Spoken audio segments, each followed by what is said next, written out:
Bismillahirrahmanirrahim. Assalamualaikum warahmatullahi wabarakatuh.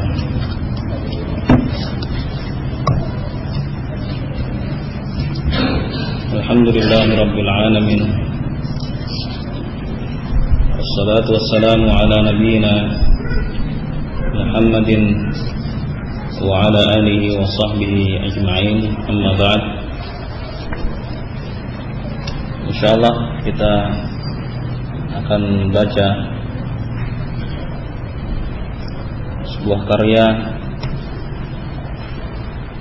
dari Al-Imam Ibnul Qayyim rahimahullah yang berjudul Ad-Da'u wad-Dawa.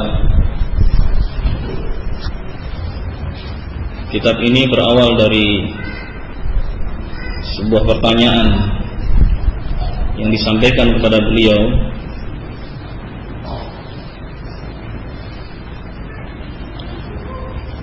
tentang seorang yang diuji dengan sebuah musibah, dan dia tahu jikalau musibah ini akan terus berlanjut, berdampak, akan dapat merusak dunianya dan akhiratnya. Dan orang tersebut berusaha untuk menolaknya dengan berbagai jalan.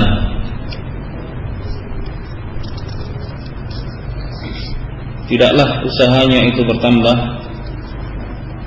melainkan bertambah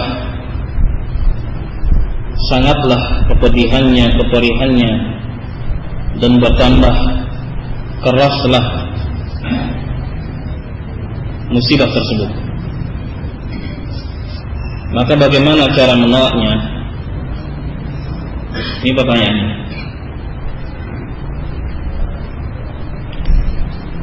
Dan pertanyaan berikutnya, bagaimana cara untuk mengangkat musibah tersebut? Yang pertama, cara untuk menolak, dan yang kedua adalah untuk mengangkat jikalau musibah tersebut telah datang. Maka Ibnul Qayyim rahimahullah menjawab, alhamdulillah, amma ba'd. Telah sabit dalam Sahih Al-Bukhari dari Abi Hurairah radhiyallahu anhu dari Nabi sallallahu alaihi wasallam, dia bersabda, ma anzalallahu da'an illa anzala lahu shifaan. Tidaklah Allah Subhanahu wa taala menurunkan sebuah penyakit, melainkan Allah Subhanahu wa taala juga turunkan pula penawar itu bersamanya.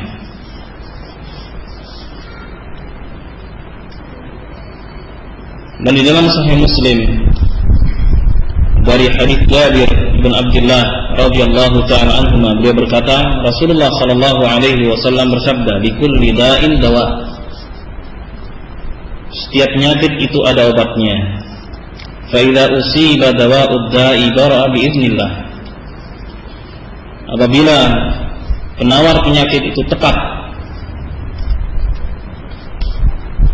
maka akan sembuh dengan izin Allah Subhanahu wa ta'ala. Kemudian beliau mengatakan, wa hadha ya'ummu adwa' al-qalbi war-ruhi wal-badani wa adwiyataha. Yang demikian ini mencakup seluruh penyakit hati, penyakit jiwa, dan penyakit fisik, serta obat-obatnya. Wa qad ja'ala an-nabiy sallallahu alaihi wasallam al-jahla da'an wa ja'ala dawa'ahu su'alan ulama. Dan Nabi sallallahu alaihi wasallam telah menjadikan kebodohan itu sebagai penyakit, dan beliau jadikan obatnya adalah bertanya kepada para ulama. Nah, kemudian beliau bawakan sebuah contoh dari apa yang dialami oleh sebagian sahabat Nabi Shallallahu Alaihi Wasallam ketika singgah di suatu desa dari desa-desa Arab, di mana tokoh desa tersebut disengat oleh kalajengking, kemudian diruqyah dengan membaca surat Al-Fatihah. Ya. Setelah itu, ya, sang tokoh pun sembuh seperti sedia kala dan seperti dalam keadaan ya tidak berpenyakit sama sekali. Kemudian Ibnu Qayyim mengatakan, faqad athara hadha ad-dawa'u fi hadha ad-da'. Perhatikan bagaimana pengaruh obat ini terhadap penyakit tersebut. Obatnya berupa surat Al-Fatihah, bacaan surat Al-Fatihah terhadap penyakit fisik berupa sengatan, kalajengking, ya.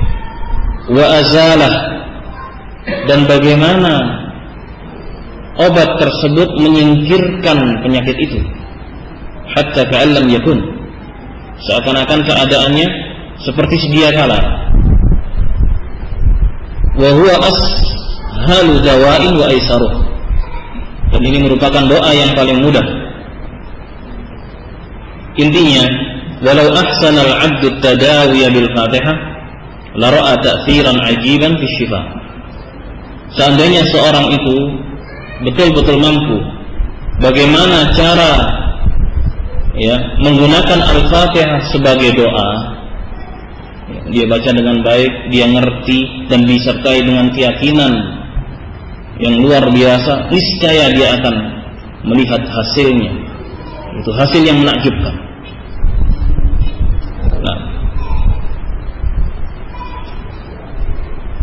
kemudian beliau menyebutkan pengalaman beliau tinggal di Makkah selama beberapa waktu, dan tentunya beliau juga pernah mengalami sakit. Ketika itu tidak ada dokter, tidak ada obat, yang beliau lakukan hanyalah membaca surat Al-Fatihah untuk meruqyah dirinya sendiri, dan hasilnya luar biasa. Kemudian beliau mengingatkan akan satu poin khusus, ya, yang bagi tafattunulah, yang harus diperhatikan dengan baik. Wa huwa anna al-adhkara wal ayati wal ad'iyata allati yustashfa biha wa yurqa biha hiya fi nafsiha nafi'atun syafiyah. Bahwa zikir-zikir, ayat-ayat dan doa-doa, ya, yang dipanjatkan dan yang digunakan untuk meruqyah, ya, pada dasarnya zikir tersebut, ayat tersebut sangat bermanfaat, sangat bermanfaat. Walakin tastad'i qabul al-mahal wa quwwata himmatil fa'il wa quwwata himmatil fa'il wa ta'thirih. Akan tapi sangat membutuhkan dukungan berupa apa? Berupa kekuatan, semangat, keyakinan dari sang pembaca. Ya. Kalau yang bacanya tidak ada keyakinan sama sekali, tidak ada keteguhan sama sekali dalam baca surat tersebut, berapapun dibaca ya tidak ada akarnya, tidak ada pengaruhnya. Akan tapi kalau orang tersebut membaca surat Al-Fatihah, ya, betul-betul dengan yakin dan dia pahami maknanya, dan dia yakini bahwa ini merupakan obat, karena memang Allah Subhanahu wa ta'ala jadikan seluruh Al-Quran adalah obat, maka niscaya dia akan mendapati, ya, pengaruh yang luar biasa dari obat tersebut. Ya, Allah telah mengatakan, qul huwa lil ladzina amanu huda wa shifa. Katakanlah wahai Muhammad, dia Al-Quran bagi orang-orang yang beriman adalah petunjuk dan obat. Dikatakan di sini Al-Quran menunjukkan seluruhnya. Ayat mana saja itu merupakan petunjuk dan juga obat. Nah, kalau seorang menggunakan ayat-ayat tersebut disertai dengan keyakinan yang mendalam, niscaya akan berhasil. Dan ini merupakan obat yang paling mujarrab, obat yang paling bermanfaat, dan obat yang paling mudah. Nah, wadillan azani Allah wa iyyakum, ini merupakan pembahasan atau ringkasan dari pembahasan kemarin. Maka kita masuk kepada pasal yang baru, yaitu ad-du'a'u min anfa'il ad'iyah. bahwa doa merupakan obat yang paling mujarab, obat yang paling paten, obat yang paling bermanfaat. Qala rahimahullah, wa du'a'u min anfa'il adawiyah wa huwa aduwwul bala yudafi'uhu wa yu'alijuhu wa yamna'u nusulahu wa yarfa'uhu aw yukhaffifuhu idza nazal wa huwa silahul mu'min. Doa merupakan obat yang paling bermanfaat, dan doa adalah musuhnya bala. Doa adalah musuhnya bala. Doa mampu menolak bala, dan doa mampu menyembuhkan penyakit dengan izin Allah, dan doa dapat mencegah datangnya penyakit. Dan doa bisa mengangkat jikalau penyakit itu sudah datang, atau doa itu bisa meringankan penyakit tersebut apabila penyakit itu sudah ada. Wa huwa silahul mu'min, dan doa merupakan senjatanya orang yang beriman. Walahu ma'al bala salasatu maqamat. Ada 3 kondisi hubungan antara doa dengan bala, doa dengan penyakit, doa dengan musibah. Ada 3 kondisi.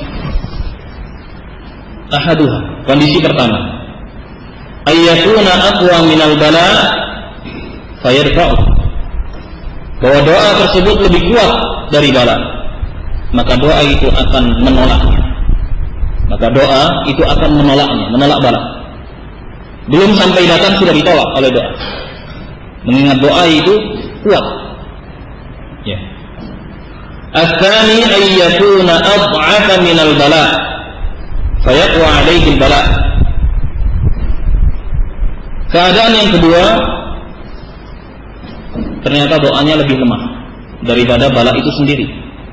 Kalah dia, sehingga bala itu mengalahkannya. Bala itu mengalahkan doa tersebut. Fayusabu bihil 'abdu, sehingga hamba itu pun ditimpa oleh musibah, bala maupun penyakit, karena lemahnya doa tersebut, karena lemahnya doa yang dia panjatkan. Nanti akan disebutkan bagaimana doa itu lemah, bagaimana doa itu bisa kuat. Baik. Walakinnahu qad yukhaffifuhu wa in kana dha'ifan. Akan tetapi terkadang doa itu dapat meringankan bala, meringankan musibah, walaupun lemah. Walaupun lemah masih memberikan manfaat, bisa meringankan musibah atau bala yang menimpanya. Ats-tsalits, keadaan yang ketiga, ayyataqawama, seimbang. Antara doa dengan bala itu seimbang, satu sama lain. Wa yamna'u kullu wahidin minhuma sahibah, sehingga satu sama lainnya saling mengalahkan. Kadang ini, kadang itu, kadang ini, kadang itu, terus. Ini kalau keadaannya seimbang. Qala rahimahullah, wa min anfa'il adawiyati al-ilhah fi du'a. Di antara doa yang paling bermanfaat adalah al-ilhah, mendesak di dalam berdoa. Al-ilhah itu terus meminta dan meminta kepada Allah Subhanahu wa taala. Ini namanya al-ilhah. Kalau ilhah kepada sesama itu dibenci.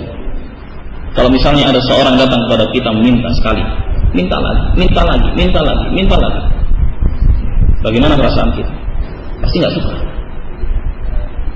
Namun ini nggak sama, justru al-ilhah di dalam berdoa kepada Allah Subhanahu wa taala ini yang paling bagus, yang paling bermanfaat bagi hamba. Wa qad rawa Ibnu Majah fi Sunanih min hadits Abi Hurairah radhiyallahu anhu qala qala Rasulullah sallallahu alaihi wasallam, "Man lam yas'alillah yaghdab alaihi." Ibnu Majah di dalam sunannya meriwayatkan dari hadis Abu Hurairah. Beliau berkata, Rasulullah sallallahu alaihi wasallam bersabda, barang siapa yang tidak meminta kepada Allah, Allah murka kepadanya.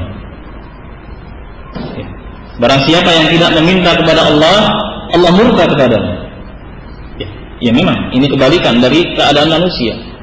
Kalau seorang minta kepada sama, ya, maka saudaranya itu yang akan membencinya, yang akan memurkainya karena banyak meminta.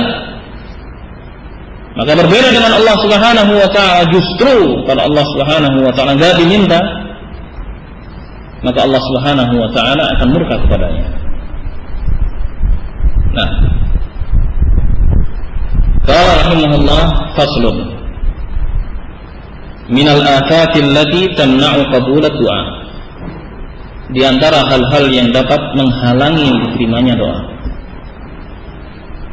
Wa minal afat allati tamna'u tarattub athar ad-du'a 'alayhi ay yasta'jil al-'abdu.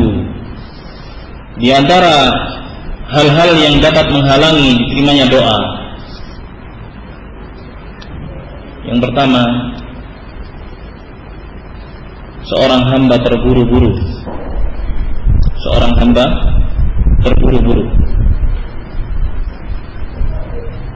di dalam menanti hasilnya. Yang pertama. Yang kedua, wa yastadfi al-ijabah. Seorang hamba menganggap Allah lambat di dalam mengabulkan doanya.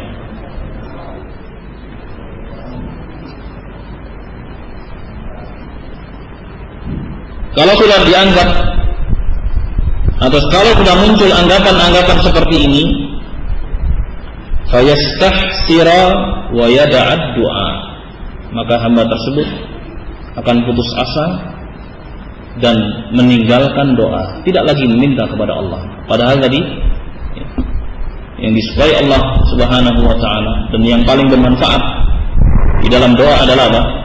Al-ilhah, terus meminta, enggak putus-putus. Nah, namun sampai kalau sampai ini muncul, ya, seorang hamba terburu-buru dan menganggap lambat, ya, pengabulan doa, maka ini merupakan hal-hal yang dapat menghalangi diterimanya doanya. Qala rahimahullah, wa huwa bimanzilati man badara badran aw gharasa gharsan. Orang yang berdoa keadaannya seperti orang yang menabur benih atau orang yang menanam bibit. Faja'ala yata'ahadu wa yasqi. Maka tentunya dia harus memeliharanya, sering menengoknya dan sering menyiraminya. Falamma istabata'a kamalah wa idrakah tarakah wa ahmalah. Ketika dia, ya, menganggap lambat, kok nggak tumbuh-tumbuh, ya sudah malas, nggak usah disirami. Habisnya baru kemarin kok sekarang nggak tumbuh, nggak sabar dia, baru sehari padahal. Akhirnya apa? Akhirnya dia tinggalkan dan dia terlantarkan tanamannya tersebut. Maka demikianlah doa. Keadaannya seperti apa? Seperti orang yang menabur benih dan yang menanam pohon, ya, benih pohon. Maka dia harus sabar dan sering mengunjungi dan sering terus meminta, menyiraminya dengan cara apa? Terus meminta kepada Allah Subhanahu wa taala. Ya, enggak putus-putus. Wa fi sahih al-Bukhari min hadits Abi Hurairah radhiyallahu anhu anna Rasulullah sallallahu alaihi wasallam qala yustajabu li ahadikum ma lam ya'jal. Kata Nabi, akan dikabulkan doa salah seorang di antara kalian selama dia tidak terburu-buru. Seperti apa bentuk keterburuan itu? Yaqul da'autu falam yustajab li. Aku sudah berdoa, tapi kok enggak dikabul-kabulkan. Ini makna terburu-buru. Maka jangan dilakukan yang demikian itu. Ya. Minta dan seterusnya kepada Allah Subhanahu wa taala. Kalau sudah merasa aku sudah banyak berdoa, sudah banyak meminta, tapi kok enggak dikabul-kabulkan, inilah kekeliruan. Inilah yang dapat menghalangi dikabulkannya doa tersebut. Sudah merupakan kepastian bahwa Allah Subhanahu wa taala itu mengabulkan doa hambanya ketika sang hamba meminta, itu pasti. Wa qala rabbukum ud'uni astajib lakum. Rabb kalian berkata, mintalah kalian kepadaku, niscaya aku akan kabulkan. Aku akan penuhi permintaan kalian. Dan tentunya permintaan yang dikabulkan harus terpenuhi syarat-syaratnya. Di antara syaratnya makannya itu yang halal, minumannya itu juga yang halal, kemudian pakaiannya itu juga yang halal. Baik, kalau sudah ini terpenuhi, dia minta kepada Allah Subhanahu wa ta'ala. Ketika dia merasa kok nggak datang, dia harus berhusnudzan, berbaik sangka kepada Allah Subhanahu wa ta'ala bahwa ini merupakan yang terbaik baginya.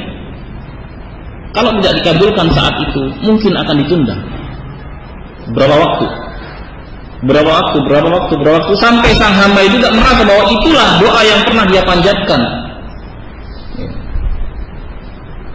Ya, di kala yang lama. Misalnya 10 tahun kemudian baru dikabulkan, 20 tahun kemudian baru dikabulkan. Dan ini perkara yang nyata. Ya. Dan seandainya sang hamba tidak melihat dan tidak mendapatkan pengabulan doanya di dunia, maka dia akan dapatkan nanti di akhirat. Ya. Karena memang merupakan kepastian bahwa Allah Subhanahu wa ta'ala mengabulkan doa hamba-hambanya yang minta. Maka hadirin yang dimuliakan Allah,